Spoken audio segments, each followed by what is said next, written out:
On our last video, we were preparing for our first frost of the fall / winter. Not really sure when fall ends here and winter starts, but we just kind of group them together. We were preparing for that first frost, and we had 2 nights of frost. And we were telling you about which crops we were going to try to save, which we were just going to let the frost kill. Some we were worried about, some we weren't worried about. And today I want to take you around and kind of show you the aftermath, what happened. And it's not really that great. It didn't get that cold here. I think the first night it got down to 30, and then the second night we hit 27. And I've certainly had plants survive those temperatures before with no issues. I don't really know what it was. After the first day of frost, or after the first night of frost, there didn't seem to be that much damage. But that second time, when it got down to 27, man, that really put a licking on some stuff. And I'm going to show you that today. And I don't really know what it was. There was a lot of ice on the plants after that second morning of frost, more than I've really ever seen since I've been living here and gardening in this particular spot. So I don't know if the first night we were still having a lot of wind that day, and maybe the wind kind of kept some of the moisture on the plants, and I guess that second day maybe there's just a lot of moisture in the air, but a lot of ice on the plants. And I'll try to throw up some pictures here that I took that morning, kind of show you. But that's my best guess as to why we suffered so much damage. There were a couple things we covered, and even though we covered them, we still got a little bit of damage. So let me take you around and show you what we're working with now. And there's some stuff I don't know if it's going to make it. It just looks pretty pitiful. We'll just have to see. So let's start off right here in this plot where I wasn't really worried about a whole lot.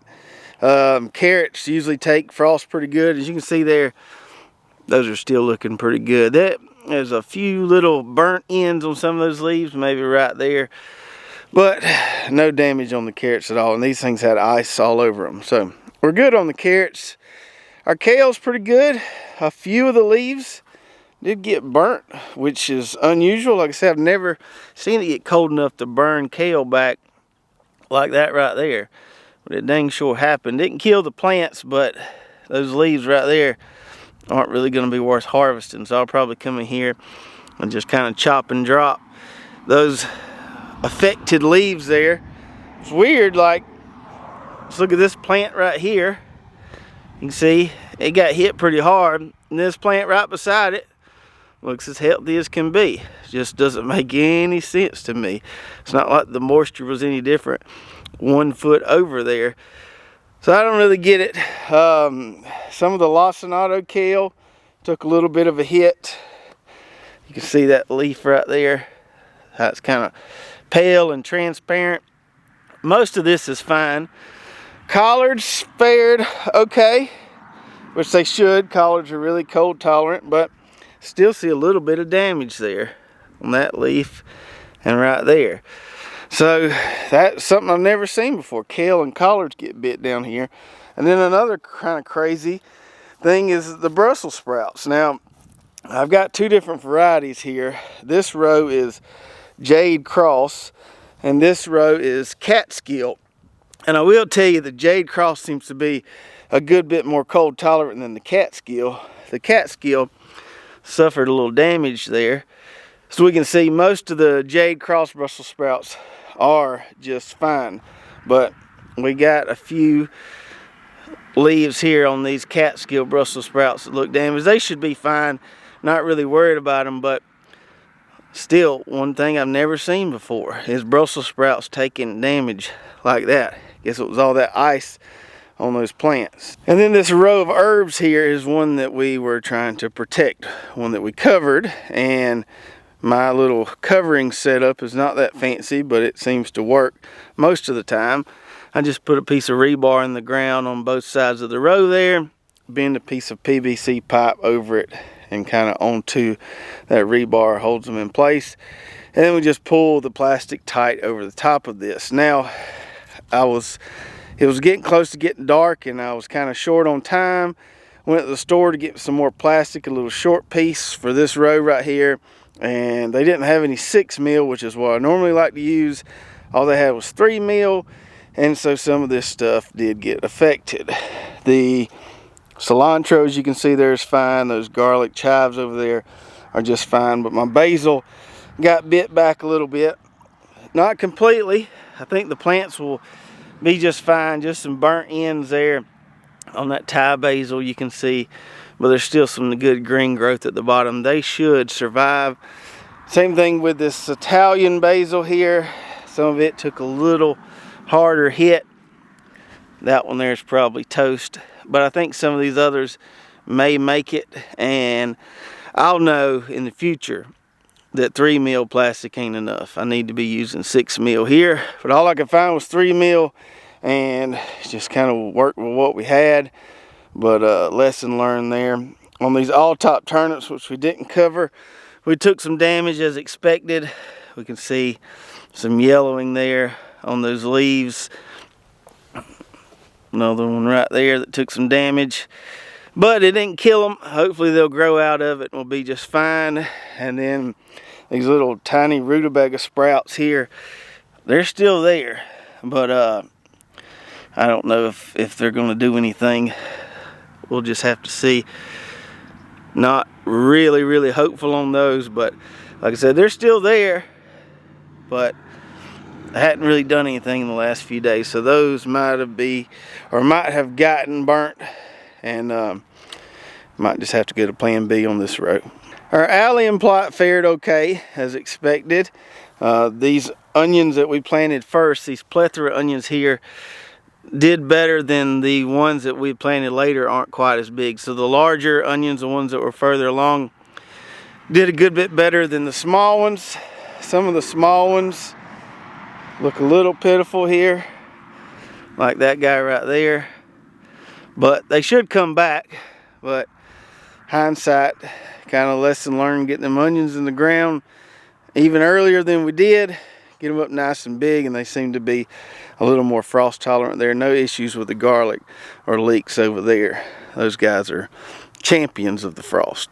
Now this plot here, where we're doing this no-till gardening, suffered the most unexpected damage. And man, I've had cauliflower and broccoli plants survive temps way colder than this, but for some reason all that ice on them plants just nailed them. I mean, look at them. They just look pitiful. Almost to the point where I'm not sure they're going to recover. I mean, they've looked like this for 3 or 4 days now. We've not had a frost, and I'm just waiting on them to turn around, and it just doesn't look like they're going to do it. That guy right there looks completely toast.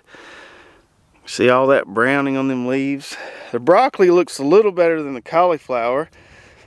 This guy here might turn around and come back, but I don't know. I'm not super hopeful about this. Kind of pretty sad about it. Like I said, never felt the need to cover any broccoli and cauliflower down here. Never seen this much damage from a frost. I've seen them take temperatures much colder than 27 and not show this kind of damage. So that's quite unusual, and it stinks, but it is what it is, and we'll just keep our fingers crossed that some of them will come back. Same thing with the cabbage here. Cabbage usually takes it pretty good down here. But man, these look terrible. That looks rough. A lot of those down the road there look rough. I will say this Cheers cabbage right here seems to take it a little better than some of those other varieties, the Early Dutch, Stonehead, and Bobcat.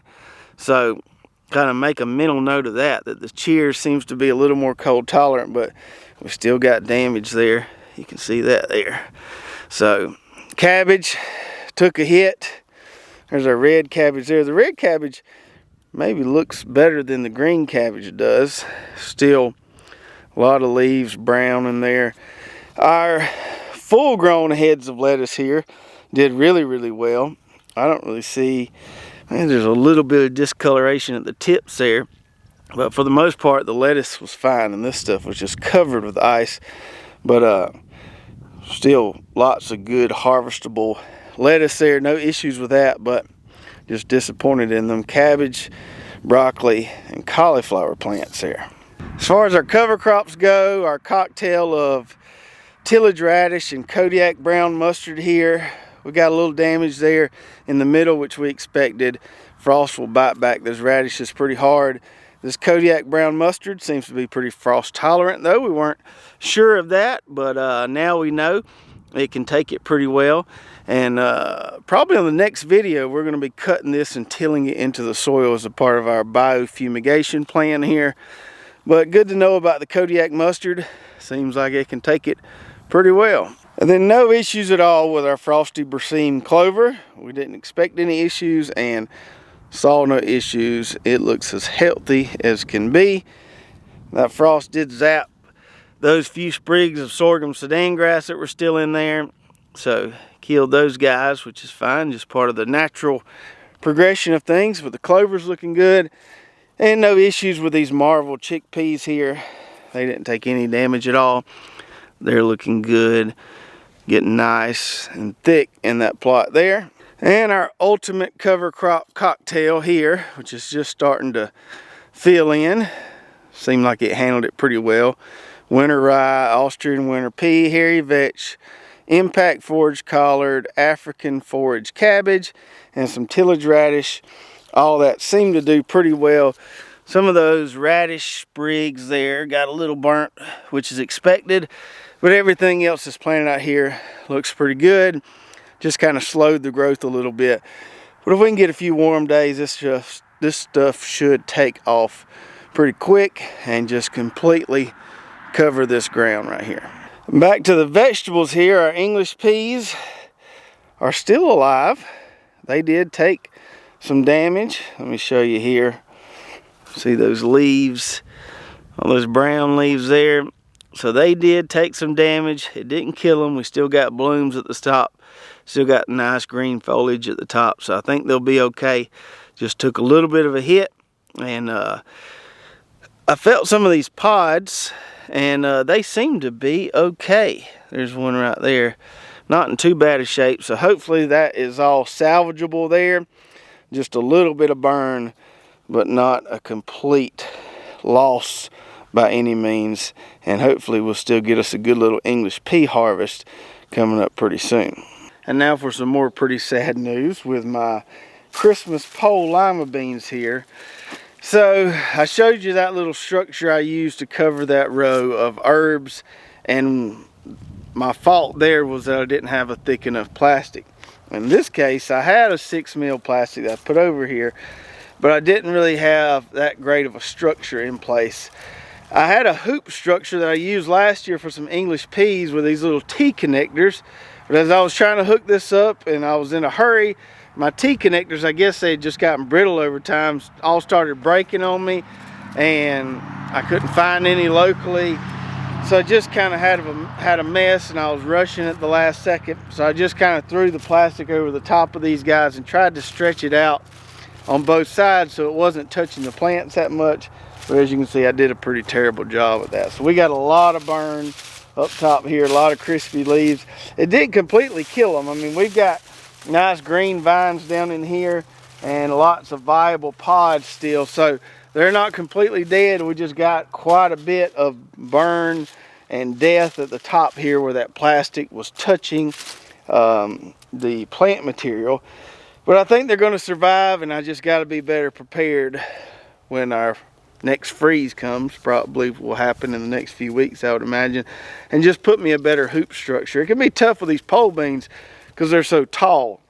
And we have to, you know, make a much taller structure there, which can get a little wobbly when you're using PVC and stuff. So if you got any good ideas out there on a better way to do this for pole beans, let me know. I'm all ears, because I don't know that they'll survive that right there happening one more time. I think they'll survive that first one. They'll just kind of, you know, these old dead leaves will fall off, and hopefully this green growth down here will kind of take over everything. But definitely going to have to reevaluate how I cover these guys the next time it freezes.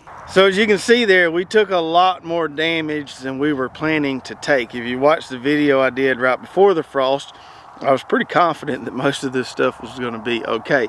And I'd say half of it was okay. But just, you know, some unforeseen damage that we took that I'm not sure we're going to recover from. And we learned some lessons, you know. We learned that 3 mil plastic isn't near thick enough, and we also learned that we need a better hoop structure for our pole beans so the plastic is not touching the plants. And just to be honest, you know, down here we don't deal with this a whole lot, so we're not that prepared for it. And the frost itself, that, you know, series of cold nights just kind of snuck up on me all of a sudden. I wasn't ready for it, wasn't prepared, and hopefully I'll be better prepared next time. I know some of you guys that live further up north are a lot more accustomed to dealing with this type thing. We're not down here, so usually we get caught with our pants down sometimes, for lack of a better phrase. And we're just gonna have to roll with the punches this year. As I said before, it's gotten much colder here before. I've seen it get down to 17 before and not give the damage that we got here. Guess it was just the perfect recipe of elements in the air and cold weather that put all that ice on them plants that caused that much damage. But you know, what are you gonna do? Nothing you can do but just roll with it, save what you can save, and try better next time. So let me know in the comments below how your garden fared. Did you see some of this significant damage like we did here, or were you spared a little bit and everything is still looking okay? I'd like to compare, you know, different temperatures. If some people had broccoli survive colder temperatures than that, then that would certainly suggest that it was all the ice on there that did the damage. So let me know in the comments below so we can kind of compare and all learn from one another here. If you enjoyed this video, give me a big thumbs up. Don't forget to hit that subscribe button if you haven't already. Ring that bell so you get notified every time we come out with a new video. And if you did enjoy this one, check out these other 2 videos right here. I think you'll really enjoy those as well. We'll see you next time.